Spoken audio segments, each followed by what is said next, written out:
Olá pessoal, meu nome é Marcelo Soares e este é o primeiro Whatever Entrevista, uma série de entrevistas que a gente vai fazer com pessoas principalmente da literatura e dos quadrinhos, falando um pouco sobre a carreira deles, falando um pouco sobre os projetos deles no momento. Nessa primeira edição temos a Gabriela, autora da HQ São Francisco, que está em campanha de financiamento coletivo lá no Catarse. Ela junto com João Veloso estão fazendo uma HQ sobre histórias que conheceram ao longo da margem do Rio São Francisco durante uma viagem que fizeram à região. Espero que vocês curtam o papo e vamos lá ouvir.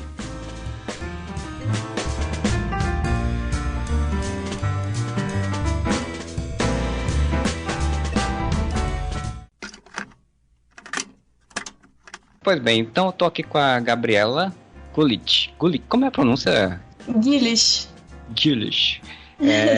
Que está com um projeto bem legal, né? Um projeto que eu inclusive acompanhei a produção enquanto estava sendo feito via internet, com seu Medium, né? Com as postagens que estavam rolando, e um projeto bem legal sobre o Rio São Francisco e sobre a vivência ali em torno dele, né? Bem-vinda, Gabriela, ao podcast, e eu já peço para você ir fazendo explicação do que é o seu projeto, né? Como é o projeto e o que é que ele tem, o que é que ele traz aí para o povo que vai lá no Catarse atrás de financiar. Eu sou Gabriela Guilherme, eu sou jornalista quadrinista e minha pesquisa da universidade foi sobre jornalismo em quadrinhos. Eu publiquei um quadrinho com relatos reais ano passado pelo Sesc Paraíba. A partir disso, veio surgindo a vontade de trabalhar mais com essa questão de HQ reportagem e tudo. E nisso eu já havia trabalhado em outras reportagens com o João Veloso, que é um fotojornalista de Recife. E há uns 2 anos atrás, o João teve a ideia da gente fazer um livro-reportagem, pegasse um pouco essa questão da água, da seca e das obras da transposição, tanto pela importância do Rio São Francisco para a região, quanto em relação à importância da obra no país, né? E aí o João lançou essa ideia, a gente foi pensando em como viabilizar isso. E final do ano passado a gente se juntou, fez um planejamento. Aí no início desse ano, entre janeiro e fevereiro, nós fomos pro sertão de Pernambuco e pegando Monteiro na Paraíba também. Nós visitamos todas as cidades do eixo leste da transposição do São Francisco para construir uma narrativa em quadrinhos e fotografia que engloba esses 3 temas principais: água, seca e transposição. Aí o livro-reportagem, ele vai ter histórias desses temas, são relatos de pessoas que moram nessas cidades que a gente visitou. Tem também a questão da narração, nós falamos um pouco da história das cidades, um pouco do histórico de obras de lá. A gente vai falar sobre Petrolândia, que foi uma cidade inundada para a construção da usina hidrelétrica Luiz Gonzaga. Tem toda a explicação também da Operação Carro-Pipa, questões de distribuição de água no sertão e, por último, o histórico do eixo leste da transposição. Como era a tua experiência com o São Francisco, né? Com essa dinâmica exatamente que vocês foram investigar? Você já tinha passado pelas cidades antes, já tinha conhecido um pouco da história, enfim, só a partir do momento que teve a proposta do João é que você foi atrás de conhecer? Não, eu já tinha conhecido São Francisco em outra viagem, já tinha ido mais para a região que fica na Bahia, não em Pernambuco. Já conhecia o Rio, mas nunca tinha parado para realmente pesquisar histórias mais aprofundadas em relação a isso. E o que eu conhecia da transposição era o que eu acompanhava de notícias e tudo mais. E aí o João já tinha feito uma reportagem no sertão, foi minha primeira vez lá, mas o João já tinha ido para lá porque ele fez uma reportagem sobre a seca. Inclusive, com essa reportagem ele ganhou um Young Grant, que é um prêmio de fotojornalismo. Foi justamente essa premiação que viabilizou o nosso projeto, a ida para lá e tudo mais. Isso era uma coisa, inclusive, que eu ia perguntar, né? Como é que foi esse projeto, né? Porque geralmente quando a pessoa vai fazer um projeto de viagem dessa, assim, coisa que eu acompanho em trabalho de jornalismo, né? E quadrinhos também, geralmente é com patrocínio, com bolsa de algum local, com edital de incentivo à cultura, alguma coisa do tipo. Então vocês foram com dinheiro, digamos, dinheiro próprio mesmo, né? Assim, foi um projeto independente, foi uma iniciativa nossa, a gente começou a juntar dinheiro, aí o João ganhou essa premiação que ajudou muito. muito, mas é uma iniciativa nossa, não teve edital, não teve nada. A gente está agora com o Catarse, que é para justamente cobrir os custos da impressão e tal, mas os custos da viagem foram 2 semanas de viagem, isso foi tudo pela gente, foi realmente vontade nossa de falar sobre o tema e de ir atrás dessas histórias. Eu sei que o Catarse é um dos mais chamativos, tem diversos financiamentos, assim, vocês acharam que o Catarse era mais simples de vocês conseguirem para poder uma publicação do que ir atrás de uma editora, por exemplo, ou espaço que você, enfim, o que você achar interessante, por que o motivo? Então, a gente quis fazer o financiamento coletivo primeiro porque a gente queria que o livro ficasse assim, pelo menos essa primeira leva, que fosse mais do nosso jeito, sabe? Quando acaba indo para a editora, logicamente vai ter todo o trabalho que a editora vai fazer sobre o livro, né? Não que isso seja um problema nem nada do tipo, é só porque realmente a gente queria deixar essa primeira impressão do livro com a nossa cara. Nada impede que futuramente a gente tente imprimir novamente por editora e coisas do tipo. E a escolha do Catarse foi mais porque era uma plataforma que a gente já tinha mais familiaridade, né? Eu apoiava vários projetos no Catarse, eu achei que era uma plataforma mais conhecida e tal. É uma plataforma bem didática também, eu gostei muito. Quando você vai criar o projeto, eles dão apostila sobre financiamento, tem um monte de material que eles dão para estudar antes de você criar o projeto, sabe? Então eu gostei bastante. E aí foi isso, o Catarse foi mais por familiaridade. Do projeto você falou que foi um trabalho também de TCC. Como é que foi essa dinâmica de fazer um trabalho de conclusão de curso, né, sobre quadrinhos, assim? Que aqui na Paraíba, por exemplo, assim, já teve alguns trabalhos, assim, algumas coisas lá para trás, mas ainda é muito complicado você ter um trabalho específico com quadrinhos para um trabalho de final de curso, né? De qualquer coisa, não necessariamente só de TCC. Como é que foi essa experiência? Eu já tinha visto outros trabalhos de conclusão de curso terminando em livro ilustrado ou em quadrinhos no curso de mídias digitais, né, que é outra graduação oferecida pela UFPB. Mas no curso de jornalismo da UFPB ainda não tinha nada de jornalismo em quadrinhos. Então eu fiquei ao mesmo tempo empolgada de estar fazendo algo que é novidade, sendo que tem duas coisas, né? Tem essa questão da empolgação por ser novidade e a questão de não ter muita referência local. Porque acabou que não tinha outro trabalho de jornalismo em quadrinhos e tudo mais, mas no Brasil tem vários exemplos, então isso ajudou bastante. Eu fui atrás de jornalistas quadrinistas aqui do Brasil também, eu usei nas referências ao Estilhaço, da Carol Ito, que é uma jornalista de São Paulo, usei o TCC da Elodângelo também, li Raul, do Alexandre de Maio, tem o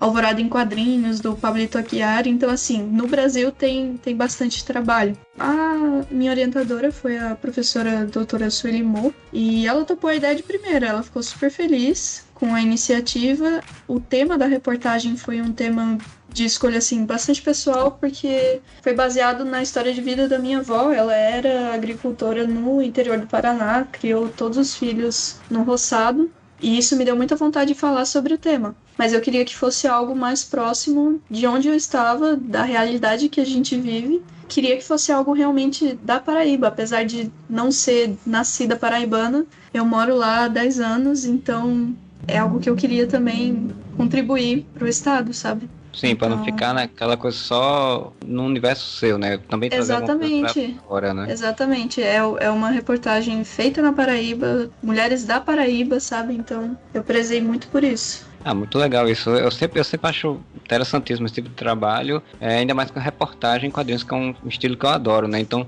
quando eu soube, né, eu fiquei muito feliz de conhecer, de saber que existia o projeto e de acompanhar todos esses projetos. Acho que deve ser realmente sempre muito incentivado, né? E aqui no Brasil o jornalismo em quadrinhos ele tem crescido bastante, como você falou aí, citou vários nomes, citou o Raul, por exemplo, que ganhou até prêmio já sobre isso, em relação a isso. Como é que tu começaste a se meter neste mundo aí do jornalismo em quadrinhos, assim, da reportagem em quadrinhos? Começou quando eu tive que escrever um artigo para a universidade, e aí eu não era nem um pouco familiarizada com a linguagem acadêmica, Então eu achei que facilitaria falar sobre um tema que eu gostava. Eu sempre desenhei, mas eu nunca tinha pensado em usar o desenho de forma profissional. Eu fazia aula de desenho porque gostava, achava legal e era isso aí.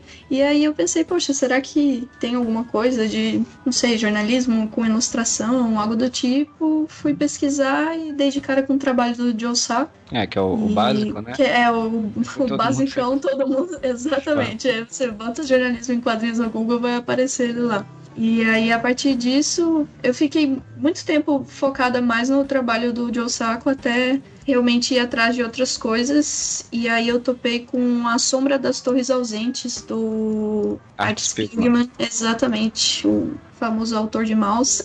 E, na verdade, foi A Sombra das Torres Ausentes que, nossa, é aquele livro que você lê e muda a sua vida? Pronto, esse livro eu li e eu achei sensacional. Li depois Persépolis também. A história da Marjane Satrapi é um negócio absurdo, né? Então, sim. Acabou que essas foram minhas maiores influências. E aí eu fui pesquisando aqui no Brasil, né? Porque eu sempre prezo muito pelo local. Não tinha na Paraíba, mas se tivesse pelo menos uma referência daqui, sabe? Porque esses autores de fora, eles já são tão estudados, sabe? Então é legal trazer as referências que a gente tem aqui. A gente tá produzindo isso, então por que não usar material da gente? Gera um repertório de conhecimento das pessoas sobre isso, né? Porque sim. É muito difícil, às vezes, um reconhecimento da existência de produções e coisas locais, né? Então é muito interessante quando a pessoa tenta resgatar esse material do Brasil e regional, né? Prezo muito por isso. Então foi isso. Começou no Joe Sacco e aí foi caminhando para mais autores daqui, e aí chegou um momento que eu já tinha feito vários artigos, fiz um analisando uma reportagem específica do Joe Sacco, depois fiz outro falando do trabalho da Aureline Hayat com Médicos Sem Fronteiras do Afeganistão, que ela fez o Ila Nascida no Afeganistão, é um trabalho que ela fez acompanhando o trabalho dos Médicos Sem Fronteiras na maternidade de Khost. Sim, acho que eu cheguei a ouvir falar, mas não li mais muito sobre.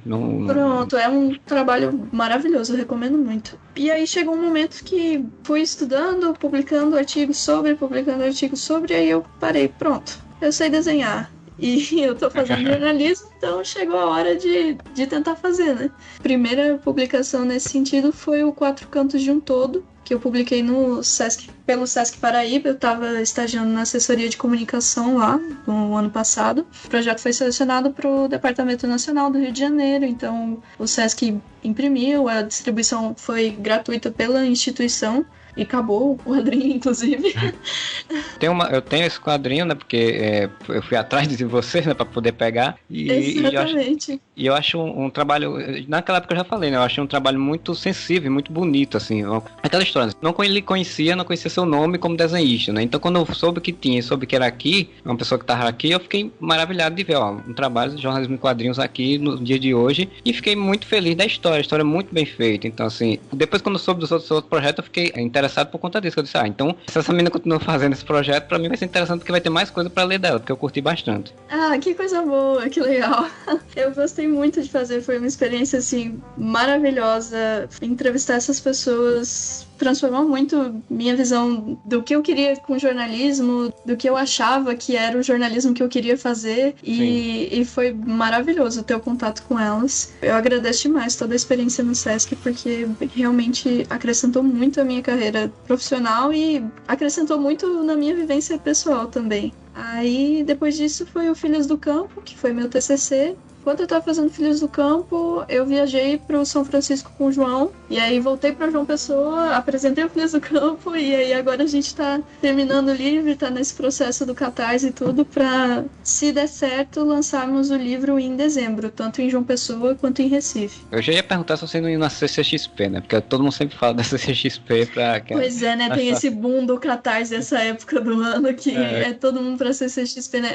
A gente acabou não conseguindo fugir desse boom de publicações no Catarse, porque a gente precisava publicar o livro até dezembro, porque depois eu vou viajar, e o João tem outros projetos também, então a gente precisava lançar o livro em dezembro. Para lançar o livro em dezembro, tinha que lançar a campanha de financiamento agora, para dar tempo de imprimir e de enviar e tudo mais, então acabou que a gente não conseguiu fugir desse boom. Não foi para CCXP.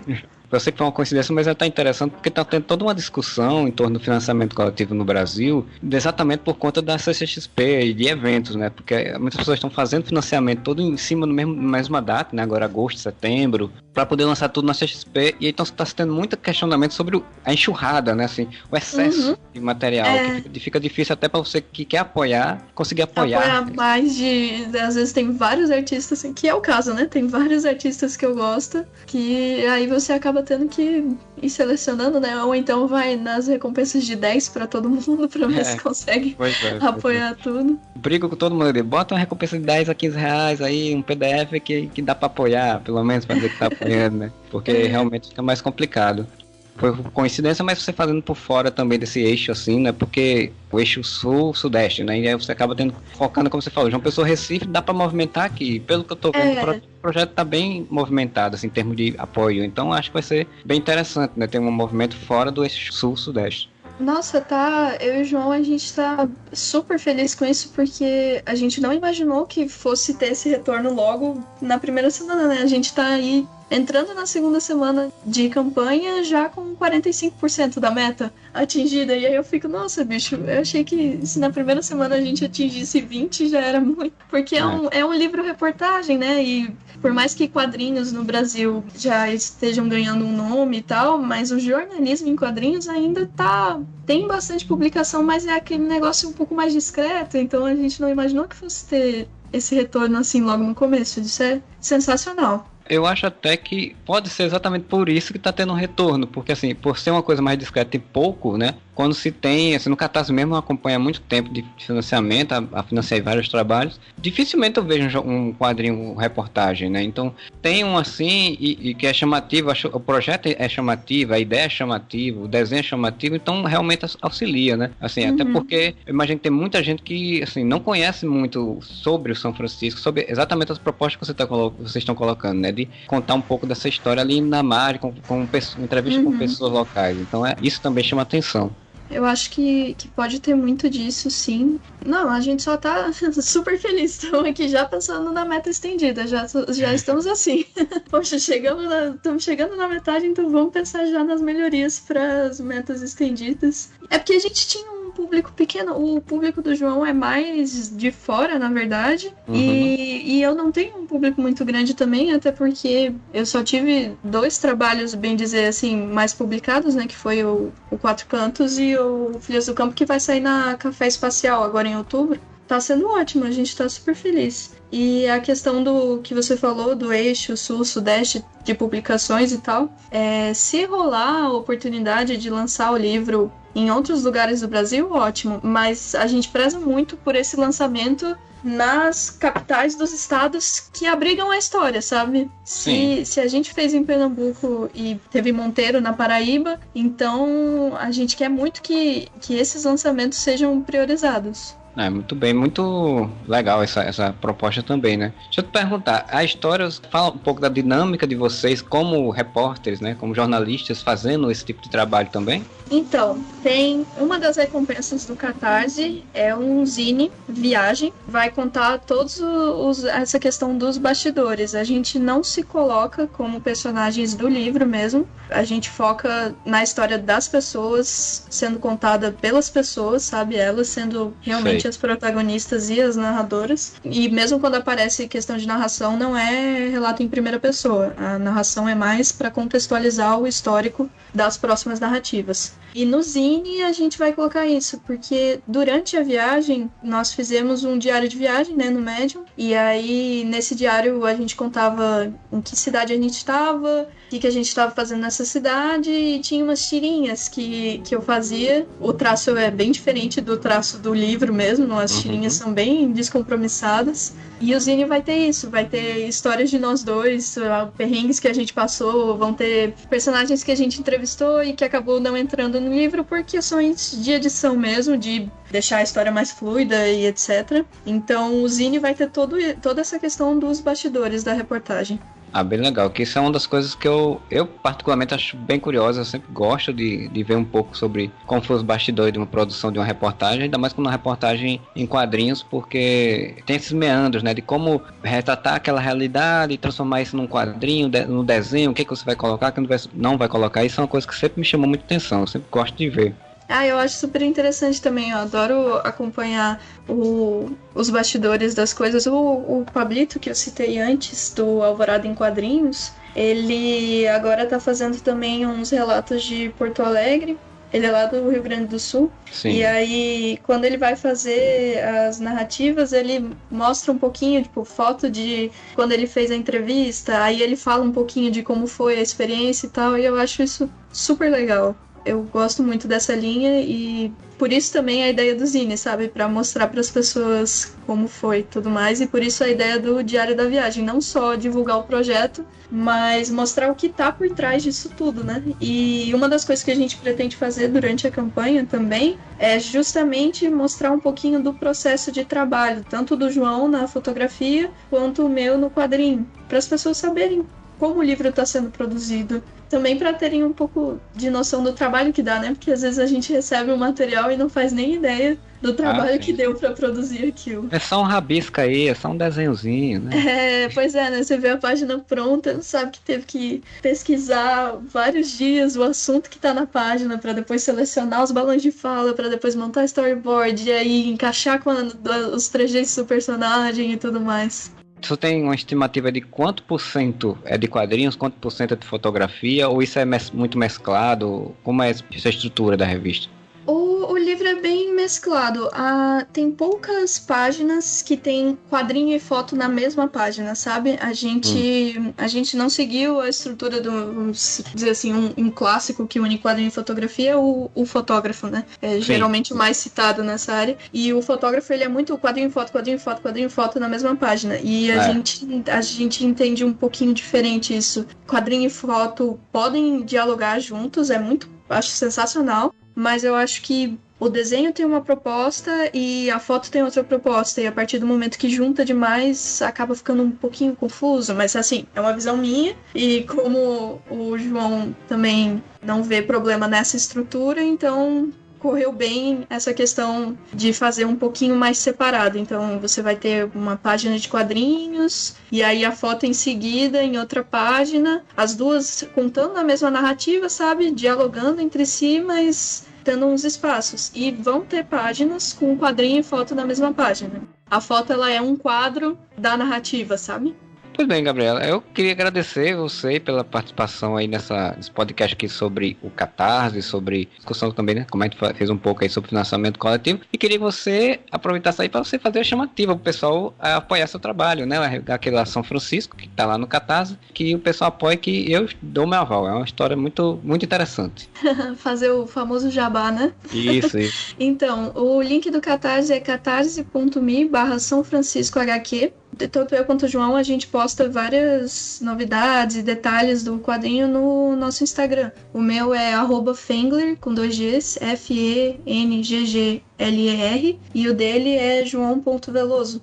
E quem quiser acompanhar, falar com a gente, tirar dúvidas do projeto, estamos aí todos os dias. Nós iniciamos agora dia 1º de setembro, a campanha vai até o início de novembro, então bora aproveitar que ainda estamos no início do mês. Tempo bastante longo, mas quanto mais rápido apoiar, mais metas estendidas, né? Exatamente, gente. Meta estendida é tudo de bom, só melhoria no livro.